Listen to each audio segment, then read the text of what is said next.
Alrighty,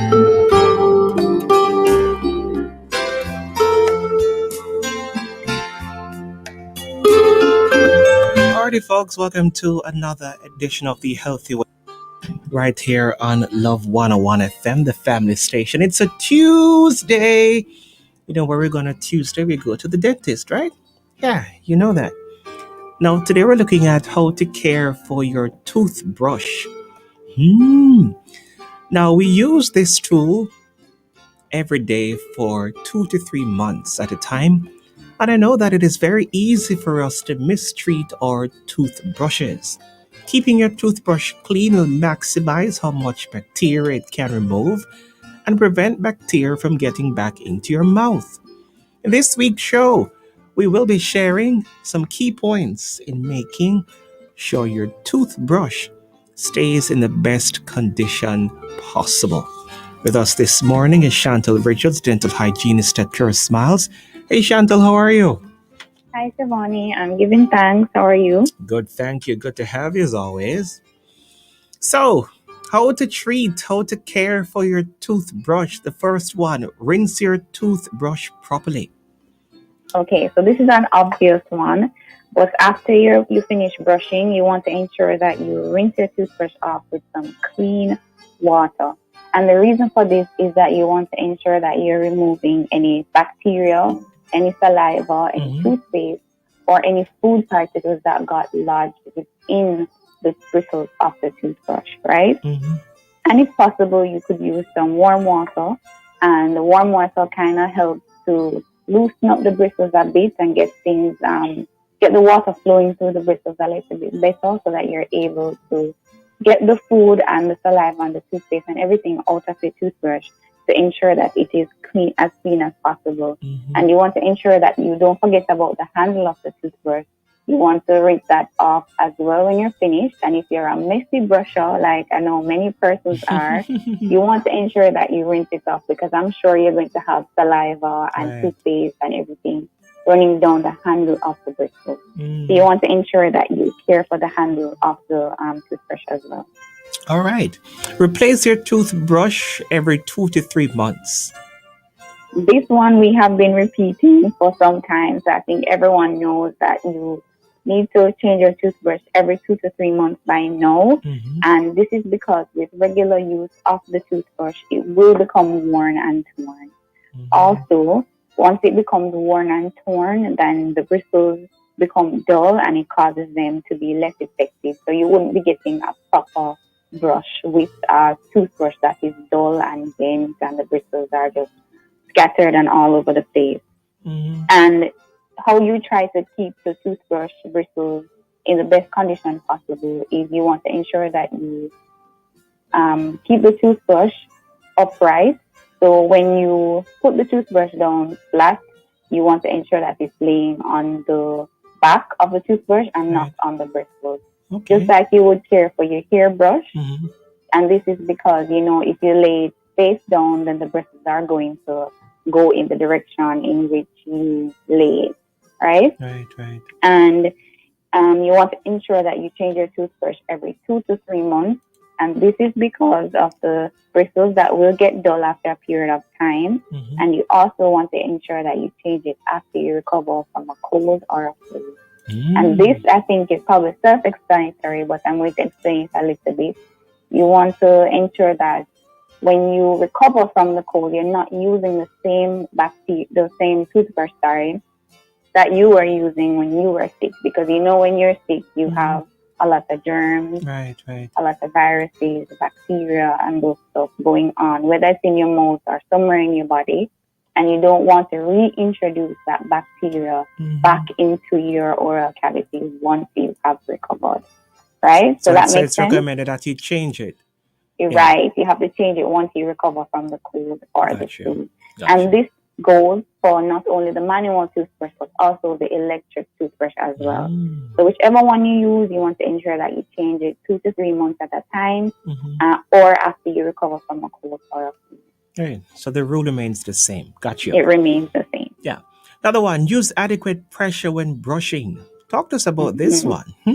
This one is for the people who think that they should scrub their teeth as hard as they would scrub their shoes Yeah. or as hard as they would scrub the floor. Right. And I just want to say that it is no secret that brushing harder does not equate to having a cleaner mouth or cleaner teeth, Mm. right?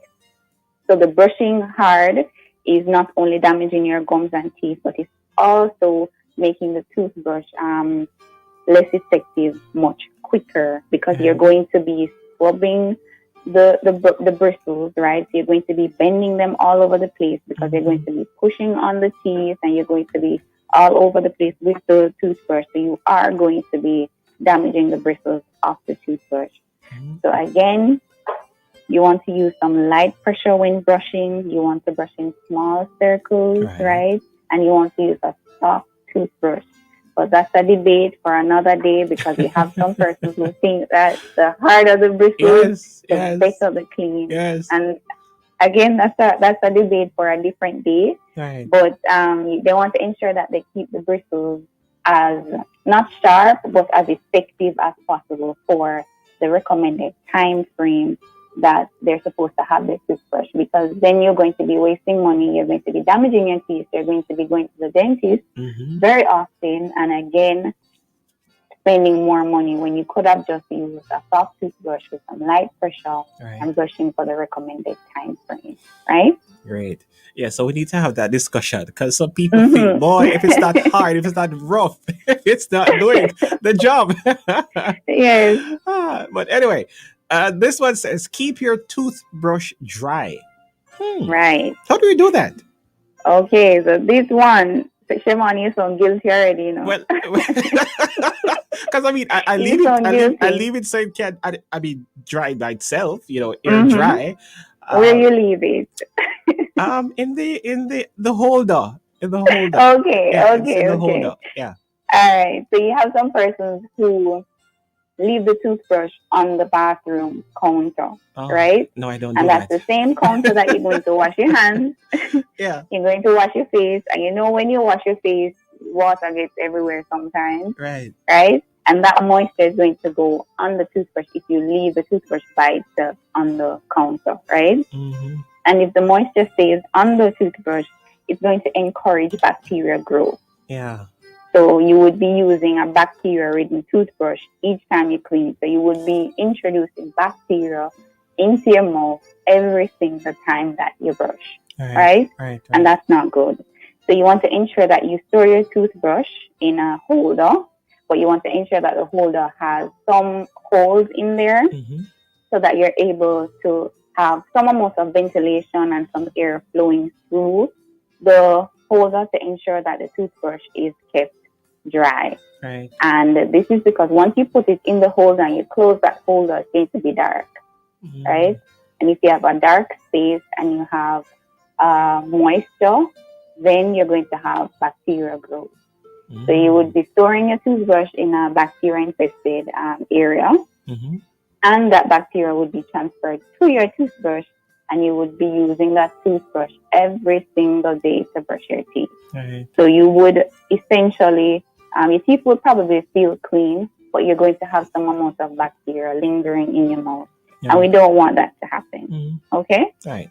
So I'm good. I'm on top of things. I do the right Yes, thing. you are. You are. I'm very proud of you. You're very kind. All right. So that's keep your toothbrush dry.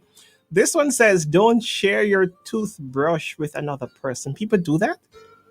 I knew you were going to say that. Oh, Based on how you were predictable. saying that a while ago, I could hear it in your voice that you were going to ask that. I mean, come on, it's your toothbrush. Why would you Some share it? persons do. Some persons do share it. Oh. And I know it's a tip. This one is going to sound a little bit odd to some. Mm-hmm. But you do have some couples and some siblings that share toothbrushes. And that's because they just don't know. Because some persons just look at a toothbrush as a simple tool Mm-hmm. that you just use to brush off your teeth and go, right? So some persons don't think of a toothbrush as a personal tool. Right. And also it's because of the lack of awareness that we all have different kinds of biofilm and different bacteria going on. And we also have some persons have different kind of like oral lesions and Mm-hmm. stuff like that going on, so they don't understand that those things can be transferred when you use someone else's toothbrush or even someone else's spoon. Sometimes if they have something going on inside the mouth, Mm-hmm. you're not supposed to be sharing utensils and stuff like that because it will transfer to you, Right. right? Right. So no matter the circumstance, I want you guys to remember never share your toothbrush with somebody, even if it's your husband, right? Mm-hmm. Mm-hmm. You don't want to be sharing the toothbrush because the toothbrush, like I said before, it increases your risk of spreading bacteria and germs, which in turn increases your risk of developing oral health issues, Right. and you don't want that to happen. All right. So no sharing of No sharing of the of the toothbrush. toothbrush. Right. You Somebody can else. share the floss and the toothpaste, Oh, you can share but the floss and no, the toothpaste. Right. yes, but no, No sharing of the no toothbrush. toothbrush, no toothbrush. Nelly on YouTube says that's no good at all to share toothbrush. This Yes, one's some persons yeah. know and then some persons don't know, so we just have Mm-hmm. to ensure that we share it and let Yeah. everyone know that you're not supposed to. Because I know some persons out there are listening and they're very guilty of Mm. sharing the toothbrush. So Yeah. you don't want to do it, which is why sometimes too, when you have more than one children, you want to ensure that you buy maybe different color variations Right. to ensure that this child knows that this one is theirs and that one knows that one belongs to them. Right. Or you have some that have certain designs on them. Mm-hmm. You could give your daughter the one with the princess, and you give your son the one with the cars on it, or Right. something like that to differentiate. Because also as kids, you can make mistakes and pick up The the wrong wrong one. Right. toothbrush, Right. right? Right. Because you probably share a space and Mhm. stuff like that, and you don't remember that you put yours on the left and your sister put hers on the right, Oh, you and you can't just remember. pick You it can't up. remember. Is mine the green one or the blue one? Right. Which one will it have again? I So you just know. pick up one because you have to use it. Yeah, and the So colors that's they're so close, so you tend to right. forget. Yeah. And we know that men are colorblind, but Well, again, no, I that's a no debate. no not me. That's debatable. um, That one is I debatable. know this one says I see people put their toothbrush in the fridge. Is that recommended, Chantal? In the fridge, I've never heard that one before. Oh, Somebody would have to explain to this is me how Nadine that one Thompson on works. Facebook. She says I see people put their toothbrush in the fridge. Nadine, you would have to Oh, explain that one to me, I've please, never seen it because either. I have never No. seen or heard that one. No. I don't know the science behind keeping the toothbrush in the fridge. Same. This one says great topic. Thank you. This one You're says thanks, welcome. Chantal. Let me see what this one says now. This one says, what about using a toothbrush case? A toothbrush case is I'm good. It's the assuming it's same to thing as dry the the brush. holder. I'm assuming that's what they're talking about. But go ahead, let me hear you. The toothbrush case is the same thing as the toothbrush holder. They're just different designs and different names Right. that people use for them. But again, you want to ensure that it is not fully closed off in terms of there are no holes in there to ensure that the um, toothbrush stays dry. Because if you put a wet toothbrush in the holder Mm-hmm. and it's dark and there's not much air to dry out the toothbrush, it is going to stay moist. Right. Even on a microscopic level, it is going to stay moist. It's not going to fully dry out. Mm-hmm. Mm-hmm. Great. Really, really nice. Yes, Yeah, this one says thanks for the information. you're welcome. How can we find again, my friend? You can find us at 88 Barbican Road, that's Barbican Business Center, Unit 12. You can find us on social media if you need more tips. We usually post tips on our social media pages. So that's Instagram, Facebook, and Twitter at PureSmileKA. You can find us online at www.puresmilesjamaica.com, or you can give us a call at 798-7107. And just in case you don't get us on that number, you can call us at 667, 1694. Beautiful. Thank you. Keep up the good work. Always good having you. Thank you. Great. Chantal Richards there, dental hygienist from Pure Smiles. Boy, I tell you how to care for your toothbrush. Yeah, you learn something new every week, Yeah, you rinse the brush properly.